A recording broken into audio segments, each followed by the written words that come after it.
नमस्कार दोस्तों, स्वागत है आपका एग्ज़ाम वॉरियर में। आज मैं एक खास वीडियो लेके आया हूं उन अभ्यर्थियों के लिए जो एचपी पुलिस कांस्टेबल 2021 की तैयारी कर रहे हैं, जिसमें मैं आपको बताऊंगा कि आपको रीजनिंग किस लेवल की पढ़नी है या रीजनिंग के क्वेश्चन किस तरह के आते हैं। इस वीडियो को देखने के बाद आपको पता लगेगा कि एचपी पुलिस कांस्टेबल में रीजनिंग का लेवल किस तरह का है। तो यहाँ पर क्वेश्चन पूछा गया है कि जो ABCDE F और G 7 उड़ानें हैं, एक दिन में अलग अलग समय पर रवाना होती है और ये उनका समय है और ये उनके डेस्टिनेशन वो कहाँ को उड़ती है। तो यहाँ पर डिटेल दी गई है कि F से 5 मिनट पहले उड़ान C शुरू करती है जो काबुल जाती है। तो सबसे पहले मैं आपको बता दूं, जब ऐसे क्वेश्चन आते हैं आपने करने कैसे हैं। आपने सीधे डायरेक्ट नहीं करने, आपने सबसे पहले क्या करना है कि इस तरह का एक फॉर्मेट बनाना है।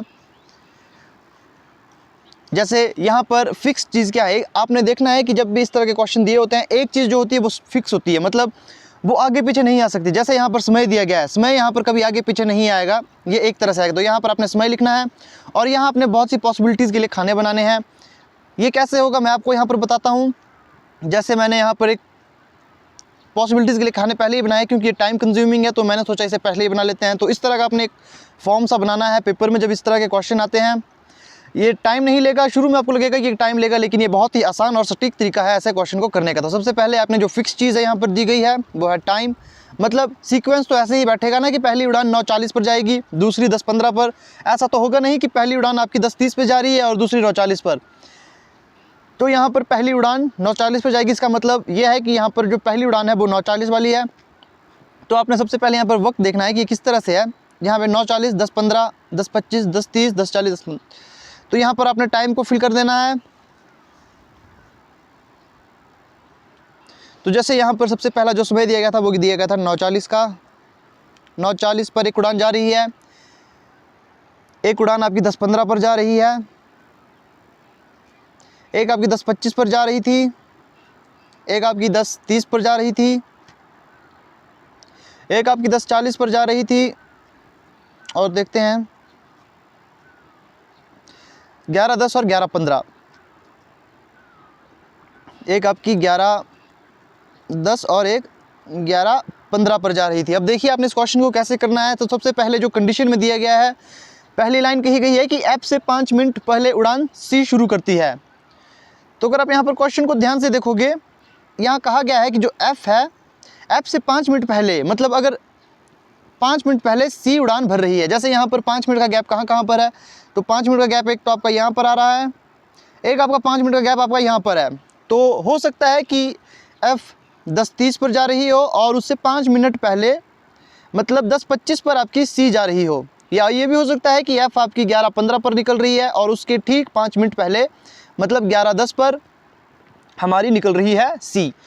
तो चलिए शुरू करते हैं यहाँ पर। अब कैसे करना है इसको, यहाँ पर हम दो पॉसिबिलिटीज़ लेंगे। अब आपको पता लगेगा कि जो मैंने आपको फॉर्म बताया था इस तरह से ये क्यों फ़ायदेमंद होता है। तो जैसे अब आपको कहा गया है कि F जो है वो C से 5 मिनट पहले ही उड़ जाता है। तो यहाँ पर दो कंडीशन थी, एक तो यहाँ पर 10:25 पे आ सकता है हमारा F, एक F तो हमारा 10:25 पर आ सकता है, माफ़ कीजिए 10:30 पर, और एक हमारा एक जो F है हमारा वो आ सकता है यहाँ पर 11:15 पर। तो C हमारा 25 पर आएगा, क्योंकि क्वेश्चन में कहा गया था कि F से 5 मिनट पहले, तो यहाँ पर हमारा C यहाँ आएगा। तो ये हमारी दो पॉसिबिलिटी बैठ चुकी है। अब हम देखेंगे कि आगे क्या कहा गया है। आगे कहा गया है कि जो पेरिस के लिए उड़ान अंतिम उड़ान में से पहली थी। तो यहाँ पर कहा गया है कि जो अंतिम उड़ान है उससे ठीक पहले पेरिस को जाएगी। लेकिन क्वेश्चन अगर आप ध्यान से देखोगे तो यहाँ कहा गया है कि जो F है वो काबुल, जो C है वो काबुल को जाती है। C हमारी काबुल को जाती है, ये हम भूल चुके थे लिखना। तो यहाँ पर लिख लेते हैं जो C है, यहाँ लिख लेते हैं जो C है वो हमारी, मैं इस तरह से लिखूँगा, वो हमारी काबुल को जा रही है। C हमारी काबुल को जा रही है। यहाँ पर भी दो पॉसिबिलिटीज़ लेके चलते हैं। C हमारी काबुल को जा रही है। तो अगली जो लाइन में कहा गया था कि जो पेरिस के लिए उड़ान है वो सेकंड लास्ट है। जैसे यहाँ पर कहा गया है कि जो पेरिस के लिए उड़ान अंतिम उड़ान से एक पहली है, मतलब अंतिम उड़ान से एक पहली, मतलब सेकंड लास्ट है पेरिस के लिए। तो यहाँ पर हम लिखेंगे सेकंड लास्ट कौन सी है, तो 11:10 पर हमारी पेरिस को जाएगी। लेकिन यहाँ पर तो C है, यहाँ पर हमने काबुल किया है, तो इसका ये मतलब है कि जो हमारी पॉसिबिलिटीज़ है वो ये वाली हमारी गलत है, क्योंकि यहाँ पर जो सेकंड लास्ट नंबर पर वो काबुल नहीं, हमारी पेरिस आएगी। तो यहाँ पर तो ये जगह फिक्स हो चुकी है कि जो सी है वो यहीं आएगा और यहाँ पर काबुल के लिए ही ये जगह जाएगी। और जो सेकंड लास्ट नंबर पर है ये जाएगी पेरिस, ये पेरिस के लिए रवाना होगी। अब आगे देखते हैं, आगे कहा गया है कि उड़ान ए से 1 घंटे बाद उड़ान ई चलती है। जो उड़ान ए के 1 घंटे बाद, एक घंटे बाद, 1 घंटे के डिफरेंस के बाद उड़ान ई चलती है। तो सबसे पहले आपने देखना था यहाँ पर कि 1 घंटे का डिफरेंस कहाँ है। तो एक तो आपका 1 घंटे का डिफरेंस आ रहा है यहाँ पर, एक तो आपका 1 घंटे का डिफरेंस यहाँ पर है, दूसरा आपका 1 घंटे का डिफरेंस 10:15 और 11:15 पर है। तो आपने करना कुछ नहीं, जैसे मैंने आपको बताया था, आपने दोनों पॉसिबिलिटीज़ मानकर चलनी है। तो यहाँ पर सबसे पहले हम करेंगे कि जो हमारी उड़ान है, मान लीजिए यहाँ पर हम ये मानकर चलते हैं कि ए हमने यहाँ पर रख लिया है, जो उड़ान ए है वो यहाँ पर है। तो यहाँ पर भी आपने ठीक इसी तरह का प्लेटफॉर्म बनाना है, लेकिन इस बार हम यहाँ पर मानेंगे कि उड़ान हमारी यहाँ पर है। तो इसके 1 घंटे बाद चलेगी उड़ान ई। तो 9:40 का 1 घंटे होगा यहाँ पर 10:40। तो यहाँ पर ई यहाँ आएगा और यहाँ पर ई हमारा यहाँ आएगा। तो देखते हैं अब आगे क्या होता है। आगे कहा गया है कि एफ के बाद उड़ानों की संख्या ई के पहली उड़ानों की संख्या के समान है। तो अभी हमें इनकी जगह के बारे में पता नहीं, तो इसे हम ऐसे ही छोड़ेंगे। आगे कहा गया है कि उड़ान बी दुबई जाती है और जी 10:15 बजे उड़ान भरती है। तो 10:15 पर उड़ान भरती है जी। जो हमारी उड़ान 10:15 पर जाएगी वो जी जाएगी। तो यहाँ पर जो 10:15 पर है, 10:15 पर यहाँ पर जी जाएगी, लेकिन यहाँ हमने ए मानकर चले हैं। तो इसका मतलब ये है कि ये वाली पॉसिबिलिटी हमारी गलत हो चुकी है। यहाँ पर हमने ए माना था लेकिन यहाँ पर जी आएगा। तो ये वाली पॉसिबिलिटी हमारी ठीक चली है, तो इसे हम रब कर देते हैं। ये वाली पॉसिबिलिटी हमारी हो चुकी है गलत। आगे कहा गया है कि बी दुबई को जाती है। तो अगर आप यहाँ पर देख सकते हो, बी के लिए केवल एक ही जगह बची है। अब हो सकता है आप सोचोगे बी यहाँ पर आए, लेकिन क्वेश्चन में साफ साफ कहा गया है कि बी की जो उड़ान है वो पेरिस नहीं, वो दुबई जाती है। तो दुबई के लिए एक ही खांचा बचा है यहाँ पर। तो दुबई को हम इस तरह से लिखेंगे और बी हमारा यहाँ पर आएगा। तो बचा है अब एक वैल्यू जो कि डी है। डी के लिए जगह एक ही बची है, तो डी हमारा यहाँ पर आएगा। आइए अब देखते हैं फ़्लाइट कौन कौन सी कहाँ पर आ रही है। यहाँ कहा गया है कि 10:30 पर इस्लामाबाद के लिए उड़ान भरी जाती है। जो 10:30 पर उड़ान भरी जाती है वो इस्लामाबाद के लिए भरी जाती है। तो यहाँ अगर हम इस तरह से लिखे तो इस्लामाबाद हो गया। 10:30 पर यहाँ पर उड़ान जाती है। आगे कहा गया है कि वॉशिंगटन के लिए पहली उड़ान भरी गई। जो सबसे पहली फ़्लाइट होगी वो हमारी वॉशिंगटन के लिए होगी। वॉशिंगटन के लिए हमारी यहाँ पर ए होगी। अब आप देख सकते हो यहाँ पर 2 जगह बची है और 2 फ्लाइट्स बची है, लेकिन इनके बारे में कुछ नहीं दिया गया। हमें ये नहीं पता कि जी के पास कौन सा आएगा और ई के पास कौन सा आएगा। ये 2 खाने हमारे पास अभी खाली बचते हैं। हमें इनके बारे में पता नहीं है कि यहाँ पर क्या आएगा, क्योंकि यहाँ पर क्वेश्चन में जो टर्म एंड कंडीशन दी गई है वो इसके बारे में इसे फुलफ़िल नहीं कर पा रही। तो इसे हम ऐसे ही छोड़ कर चलेंगे। तो सबसे पहले अब हम क्वेश्चन देखते हैं यहाँ पर पूछा क्या क्या गया है। 2 उड़ानें जो बची है वो एक तो लंदन बची है और एक आपकी हांगकांग, लंदन और हांगकांग। एक बात आपने ध्यान रखना है, अगर कभी क्वेश्चन में ये उड़ानें ना दी गई हो, जैसे इस बारी में क्वेश्चन में यहाँ पर डिटेल में नहीं बताया कि ये कहाँ जा रही है, कि ये यहाँ पर लंदन यहाँ आएगा कि हांगकांग यहाँ पर आएगा, और हो सकता है कि लंदन यहाँ आए और हांगकांग यहाँ आए, तो ये हमें पता नहीं है। लेकिन यहाँ पर जो क्वेश्चन है उसमें बताया गया है, जैसे यहाँ पर बताया गया है जी उड़ान लंदन जाती है। यहाँ पर बताया गया है, अगर क्वेश्चन आप ध्यान से पढ़ोगे, कि जो उड़ान जी है वो लंदन के लिए जाती है। तो यहाँ से हमें क्लियर हो जाता है कि लंदन कौन जाएगा। तो जो जी है वो हमारा लंदन जाएगा। बचती है एक जगह हांगकांग, तो वो ये है। अब आपने क्या करना है कि एक चीज़ आपने याद रखनी है, जैसे यहाँ तो चलो दिया गया था क्वेश्चन में, कभी कभी क्वेश्चन में भी आंसर छुपा रहता है। यहाँ तो क्वेश्चन में दिया गया था, लेकिन अगर कई बार यहाँ पर ये क्वेश्चन ना दिया होता, जैसे मान लीजिए यहाँ पर ये क्वेश्चन ना दिया होता, जैसे अगर यहाँ पर इस क्वेश्चन में ये ना बताया होता कि ये उड़ान जी लंदन के लिए जाती है, अगर पूछा होता कि निम्न में से कौन सी उड़ान हांगकांग के लिए जाती है, तब आप क्या करते हैं, जैसे यहाँ पर 2 खाने बच रहे थे, एक जी का और एक हमारा ई का। तो आपने क्या करना है कि जब इस तरह की कंडीशन आती है, अगर ऑप्शन में जी या ई में से कोई एक दिया हो तो आपने उसे टिक कर लेना है। अगर दोनों दिए हो तो आपने दोनों को टिक करना है। जैसे अगर ऑप्शन इस तरह से दिया गया है कि या तो जी है या फिर डी है या फिर एफ है या फिर ए है, या फिर ए है। अगर कंडीशन ऐसी आए तो आपने जी को राइट आंसर टिक कर लेना था। अगर क्वेश्चन में ऐसा आए कि जी भी दिया है, ई भी दिया है, ए भी दिया है और एफ भी दिया है, मान लीजिए अगर ऐसी सिचुएशन आए तो आपने इनमें से किसी को नहीं चुनना। एक ऑप्शन दिया होगा आपके पास नन ऑफ दीज या फिर कांट बी डिटरमाइंड, आपने उसे टिक करना है।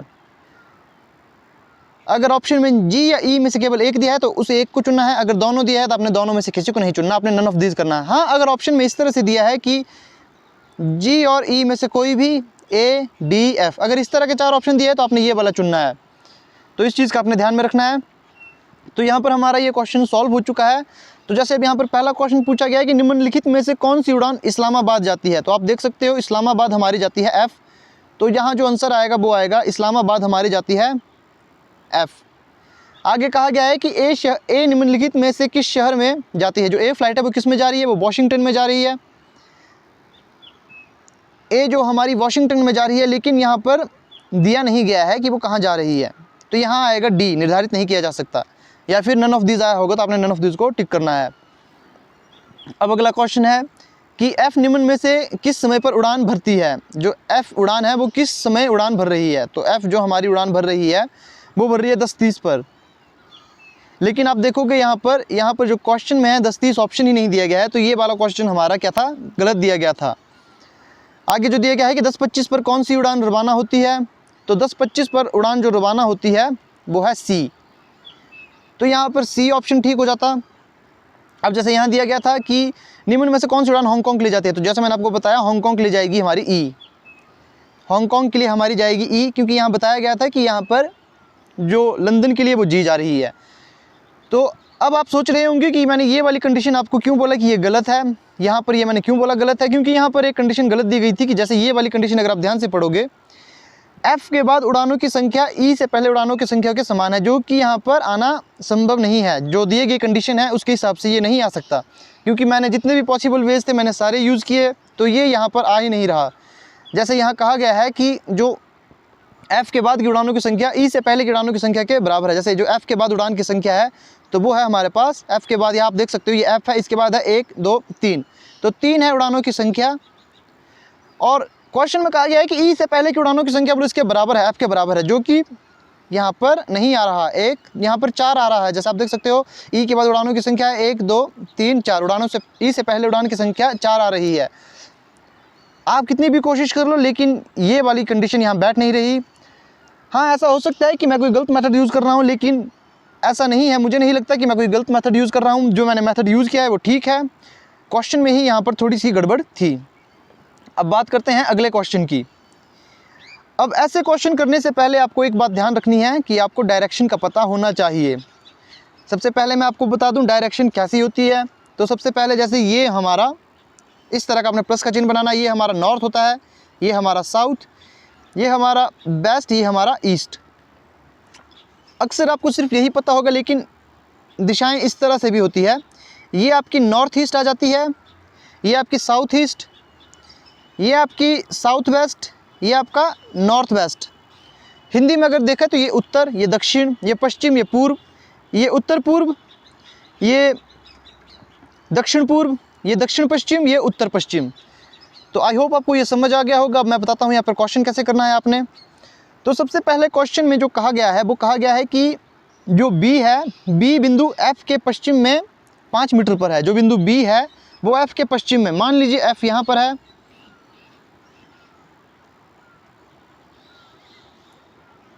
जैसे मान लीजिए एफ हमारा यहाँ पर है,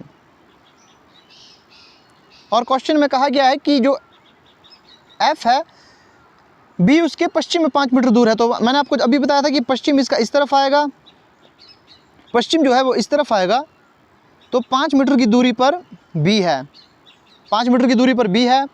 आगे कहा गया है कि बिंदु टी बिंदु एफ के दक्षिण में स्थित है। तो जो बिंदु टी है वो एफ के दक्षिण में स्थित है, तो एफ का दक्षिण आपका इस तरफ होगा। अब आपने यहाँ देखना है कि लंबाई कितनी बताई गई है। यहाँ पर बिंदु टी एफ के दक्षिण में स्थित है, तो इसे आप यहाँ इस तरह से मानकर चले। यहाँ पर हमारा टी है, यहाँ इसकी लंबाई नहीं दी गई है, दूरी नहीं दी गई है कि कितनी दूर है इससे स्थित बैठा है। आगे कहा गया है कि बिंदु, यहाँ कहा गया है कि बिंदु बी और बिंदु एफ के बीच की दूरी टी और बिंदु एफ के बीच की दूरी से 1 मीटर अधिक है। जो बिंदु बी और एफ की दूरी है जो कि 5 मीटर है, वो 1 मीटर अधिक है बिंदु एफ और टी की दूरी से। तो मतलब 1 मीटर अधिक है, तो एक में अगर 5 में 1 मीटर कम किया जाए तो वो 4 मीटर आ रही है। तो इसका मतलब ये 4 मीटर है एफ और टी की दूरी। समझ नहीं आया होगा, मैं फिर से कोशिश करता हूँ आपको समझाने की। यहाँ कहा गया है कि जो बिंदु बी है और बिंदु एफ है उसकी दूरी है 5 मीटर। कहता है कि उससे 1 मीटर, बी और एफ की दूरी 1 मीटर अधिक है बिंदु टी और एफ से। टी और एफ से 1 मीटर अधिक है ये, तो जाहिर सी बात है 1 मीटर अधिक है तो ये 4 मीटर आएगा। तो यहाँ पर हमें इसकी दूरी भी पता लग चुकी है, ये आएगा हमारा 4 मीटर। ये 4 मीटर की दूरी पर बैठा है। अब क्वेश्चन में कहा गया है कि बिंदु आर टी से पूर्व की ओर 3 मीटर पर बैठा है।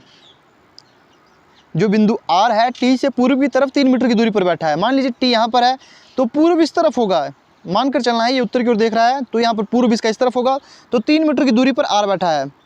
तो आर यहाँ पर है और ये है हमारा 3 मीटर की दूरी पर। अब आगे क्वेश्चन में क्या कहा गया है कि कहा गया है जो बिंदु वाई है वो बिंदु आर से उत्तर में 6 मीटर की दूरी पर है। तो वो 6 मीटर की दूरी पर है उत्तर में, आर से वाई 6 मीटर की दूरी पर उत्तर में है। तो जो यहाँ पर आर है तो इसका उत्तर आएगा हमारा ऊपर की ओर,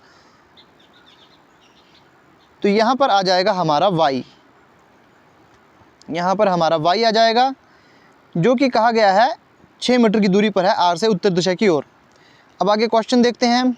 आगे कहा गया है कि बिंदु पी वाई के पश्चिम से 4 मीटर दूर है।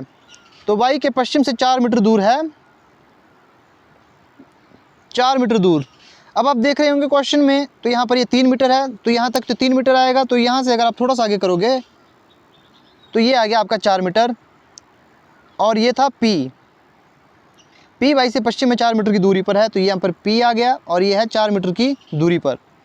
अब आगे क्वेश्चन में कहा गया है कि जी बिंदु पी के उत्तर में 2 मीटर की दूरी पर है। जो जी है वो बिंदु पी से उत्तर की ओर 2 मीटर की दूरी पर है, तो जी हमारा इस तरफ को आएगा, यहाँ पर हमारा जी आएगा और ये है 2 मीटर की ऊंचाई पर। आगे कहा गया है कि बिंदु के जी के पश्चिम में 4 मीटर पर बैठा है। तो 4 मीटर पर बैठा है यहाँ पर, तो ये आएगा हमारा के जो कि 4 मीटर की दूरी पर बैठा है।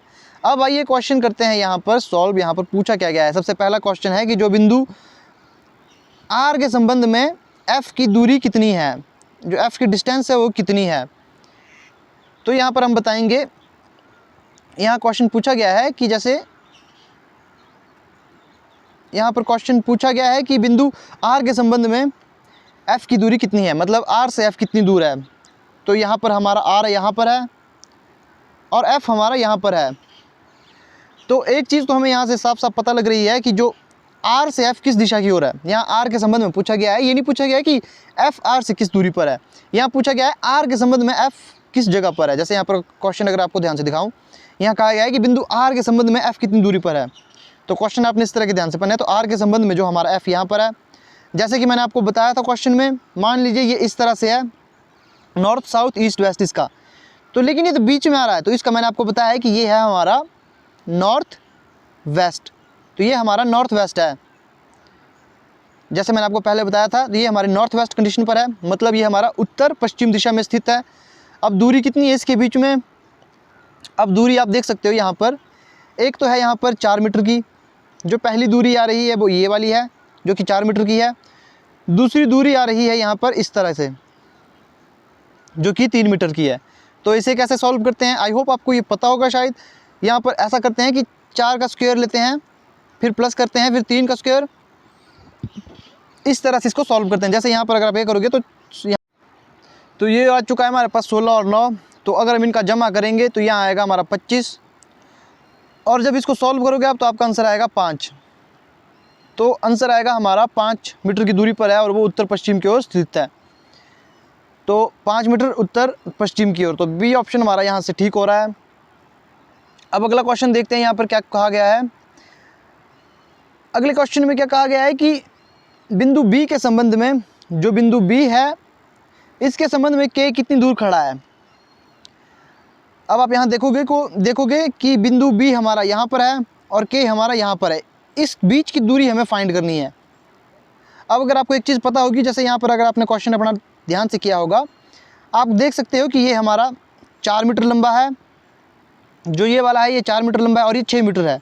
तो मतलब यहाँ से यहाँ तक ये 4 मीटर होता है, तो यहाँ पर 2 मीटर बच रहा है, 2 मीटर यहाँ से।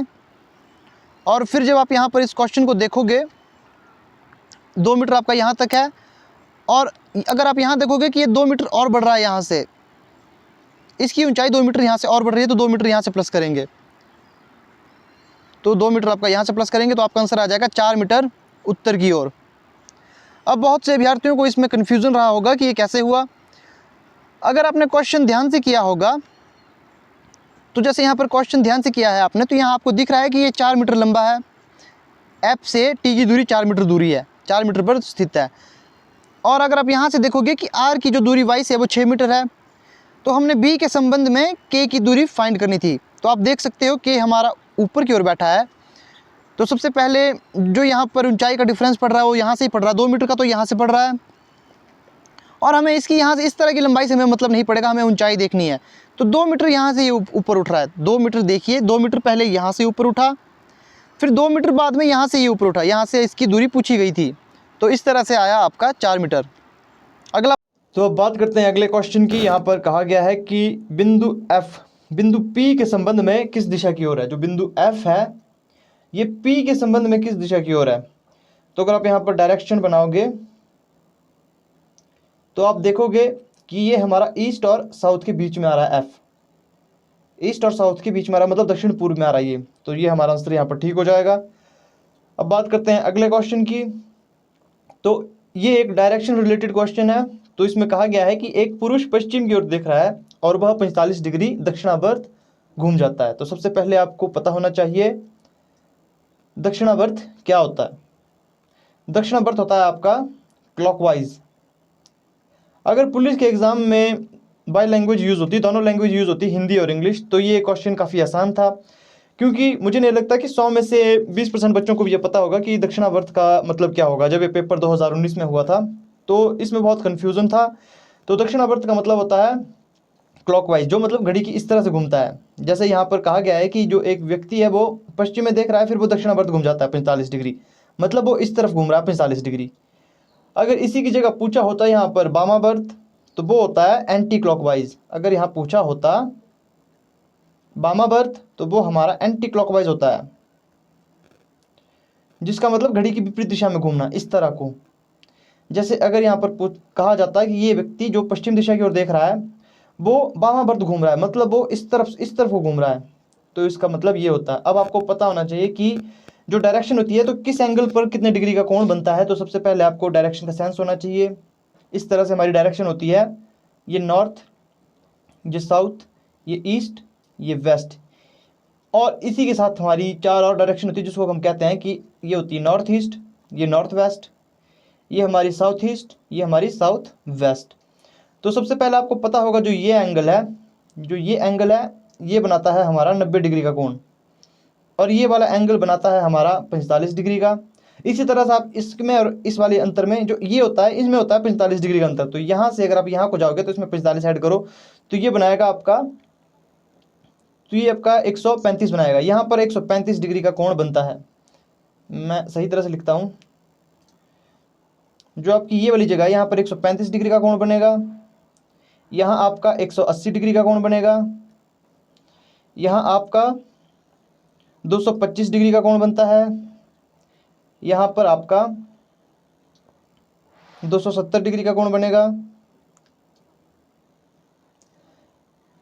यहाँ आपका बनेगा,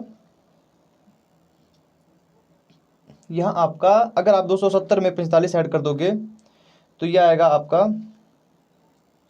315 डिग्री का कोण यहाँ पर आपका बनेगा, और यहाँ आपका बनेगा 360, यहाँ आपका 360 एंगल का कोण बनेगा। तो अब जैसे यहाँ पर क्वेश्चन में कहा गया है कि वो पश्चिम की ओर देख रहा है, तो वो इस तरफ देख रहा है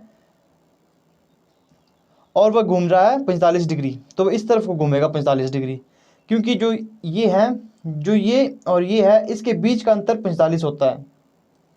ये अंतर आपका 45 डिग्री होता है। तो चलिए अब क्वेश्चन शुरू करते हैं। तो सबसे पहले आपने जब ऐसे क्वेश्चन कर रहे होते हो तो आपने इस तरह के खाने पहले ही बना लेने हैं। इस तरह से आपने डायरेक्शन की जो एंगल आपने पहले ही बना लेने हैं। ये आपको पता होगा कि इनके और इनके बीच का जो डिफरेंस होता है वो 45 डिग्री का होता है, ये आपको पता होगा। जो जैसे यहाँ पर क्वेश्चन में कहा गया है कि जो व्यक्ति है वो पश्चिम दिशा की ओर देख रहा है, जो पुरुष है वो पश्चिम की दिशा की ओर देख रहा है और वो 45 डिग्री दक्षिणावर्त घूम जाता है। दक्षिणावर्त का मतलब मैंने समझाया है क्लॉकवाइज, क्लॉक मतलब जो घड़ी की दिशा में घूम रहा है, इस तरफ से घूमेगा वो, यहाँ से यहाँ को घूम रहा है 45 डिग्री। अब वो यहीं पर क्यों घूमा, क्योंकि यहाँ और यहाँ का जो डिफरेंस है वो है 45 डिग्री, यहाँ से यहाँ को, मतलब क्वेश्चन में ही कहा गया है कि वो 45 डिग्री घूम जाता है तथा फिर 180 डिग्री उसी दिशा में घूम जाता है। अब 180 डिग्री घूम रहा, आपने क्या करना है, आपने यहाँ से घुमाना है इसको काउंटिंग करते करते। जैसे यहाँ से यहाँ गया 45 हो गया, यहाँ से यहाँ गया 90 हो गया, यहाँ से यहाँ गया 135 और यहाँ से यहाँ गया तो हो जाएगा आपका 180 डिग्री। 180 डिग्री हो गया। अब आपने क्या करना है 180 डिग्री घूम चुका है, तो अब आप देखोगे कि यहाँ पर कहा गया है कि और फिर 270 डिग्री वो वामावर्त दिशा में घूम जाता है। 270 डिग्री वामावर्त मतलब एंटी क्लॉकवाइज इस तरफ को। अब वो यहाँ से यहाँ को घूमेगा। आपने ऐसे ही करना है कि 45 को आपने ऐड करते करते यहाँ पर घूमना है जब तक 270 ना हो जाए। जैसे यहाँ से यहाँ गया तो 45 हो गया, यहाँ से यहाँ गया तो ये हो गया हमारा 90, यहाँ से यहाँ को गया तो ये हो गया हमारा 135, यहाँ से यहाँ को गया तो ये हो गया हमारा 180। 180 में अगर आप यहाँ से यहाँ को जाओगे तो 180 में अगर आप 45 को ऐड करोगे तो ये हो जाएगा 225। 225 में अगर आप यहाँ से इसको ऐड करोगे तो 225 में अगर आप 45 को ऐड करोगे तो ये हो जाएगा आपका 270। तो आपका आ रहा है यहाँ को, तो यहाँ पर आएगा 270। अब आप सोच रहे होंगे कि मैंने यहाँ से यहाँ कोई 45 ऐड क्यों कर रहा हूँ। आपको पहले भी बताया मैंने, इन दो का डिफरेंस होता है 45 डिग्री का। तो ये आपको पता लग चुका होगा कि मैं ये क्यों कर रहा हूँ। तो यहाँ पर 270 डिग्री हमारा बन रहा है और ये दिशा कौन सी है, तो ये है हमारी साउथ वेस्ट, दक्षिण पश्चिम है ये हमारी। तो यहाँ पर पूछा गया है कि अब किस दिशा की तरफ देख रहा है, तो भाई वो देख रहा है हमारा दक्षिण पश्चिम की ओर। तो ये आपका आंसर हमारा ठीक हो जाता है यहाँ से। अब अगले क्वेश्चन की बात करते हैं। अगला क्वेश्चन तो काफ़ी ईजी है, मुझे नहीं लगता ये करवाने की ज़रूरत है, लेकिन फिर भी करवा लेते हैं। जैसे यहाँ पर कहा गया है कि यदि ए का मतलब जमा, बी का मतलब भाग, माइनस सी का मतलब भाग तथा डी का मतलब गुणा है, तो 16A 4B 3C 4D 2 का क्या आएगा रिजल्ट। यहाँ पर सबसे पहले ये क्वेश्चन जब आप करते हो तो सबसे पहले आपने ध्यान रखना है, यहाँ पर कहा गया है कि 16 के आगे ए है, ए का मतलब हमारे पास जमा है।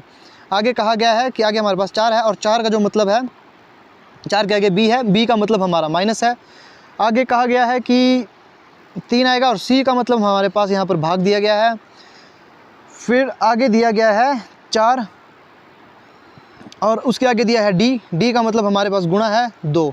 तो इसमें अपने बोर्ड मास का सिंपल सा फॉर्मूला लगाना है, सबसे पहले भाग गुणा जमा माइनस। तो सबसे पहले 16 प्लस 4 माइनस, अगर हम यहाँ पर 4 को अगर मैं भाग दूंगा 3 से, जैसे मान लीजिए ये हमारा 3 है, इसको अगर मैं भाग दूंगा 4 से तो ये आएगा हमारा, यहाँ पर पॉइंट लगेगा। तो सबसे पहले 28 तो 2 हसल, तो यहाँ पर आएगा 0.75 भाग देने के बाद आएगा 0.75। और उसके बाद जैसे कि आपको पता है ये गुणा हो जाता है, यहाँ पर गुणा 2 आएगा। तो यहाँ पर अब आएगा 16 प्लस 4 माइनस, अब गुणा होगा इससे, जैसे 5 दूने 10 7 दूने 14, तो एक असल यहाँ पर आएगा 15, तो पॉइंट चला जाएगा यहाँ पर, तो डेढ़ आएगा हमारा यहाँ पर। और जब आप इसको फिर जो आता है वो प्लस होता है, तो यहाँ पर 20 माइनस 1.50, तो आपको पता होगा इसको माइनस करने के बाद क्या आता है, तो इसको माइनस करने के बाद आता है आपका 18.5। तो ये क्वेश्चन भी हो चुका। अब अगला क्वेश्चन है, ये सीरीज़ से रिलेटेड है। नंबर सीरीज़ आपकी कई तरह की होती है, अल्फ़ाबेटिक होती है, नंबर वाली होती है। इसमें आपने क्या करना है, जब इस तरह की सीरीज़ पूछी जाती है ना, आपने क्या करना है, जैसे आपने ये चीज़ फाइंड करना है, ए कितने नंबर पर है, बी कितने नंबर पर है, सी डी ई ये सब कितने कितने नंबर पर स्थित है। ये क्या करते हैं कि जब आप पेपर दोगे तो ये आपकी बहुत ही मदद करते हैं।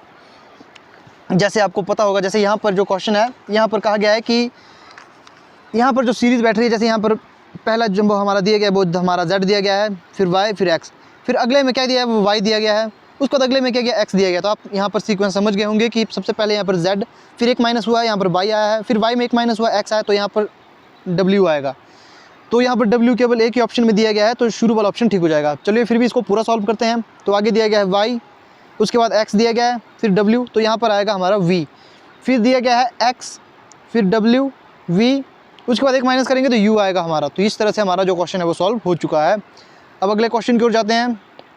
तो यहाँ पर पूछा गया है कि इनमें से ऑड कौन सा है, डिफरेंट मतलब अलग कौन सा इनमें से। जैसे यहाँ पर अगर आप देखोगे कि सेना जनरल एक संस्था का जनरल होता है, ये मतलब मान लीजिए यहाँ पर कुछ लोग होते हैं, तो महाविद्यालय यहाँ भी कुछ लोग होंगे, कप्तान यहाँ भी कुछ व्यक्ति या लोग होंगे, लेकिन जो बस चालक है यहाँ पर एक वाहन की बात की गई, यहाँ पर मशीन की बात की गई है, तो ये हमारा यहाँ पर सही आंसर है।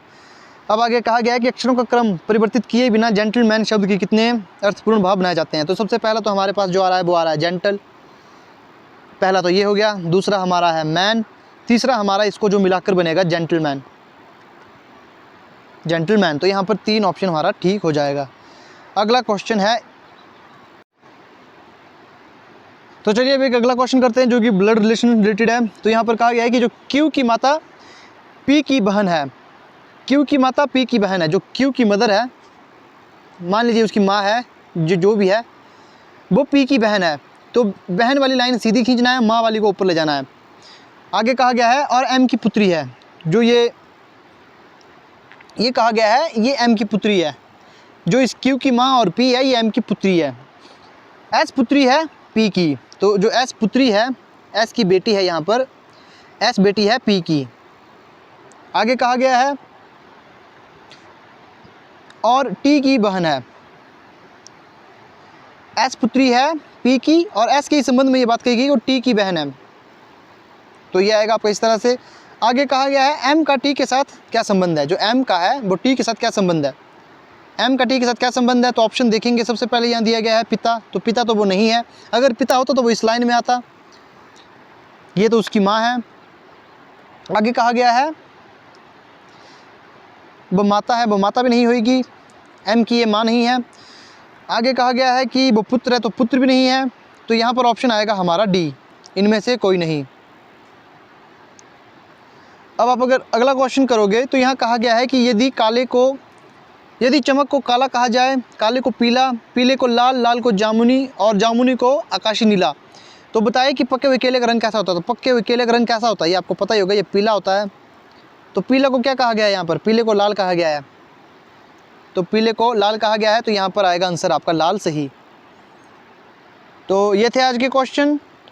इस तरह के रीजनिंग के क्वेश्चन पढ़ते हैं, आपने इस तरह के क्वेश्चन पे नहीं रहना कि ये इतने भी आसान आएंगे, क्या पता हो सकता है इस बार लेवल कुछ और बैठे। और सिटिंग अरेंजमेंट हर बार उसी तरह का नहीं पड़ता जैसे इस बार मैंने आपको करवाया था, ज़रूरी नहीं है कि हर बार आपको इसी तरह का सिटिंग अरेंजमेंट देखने को मिले।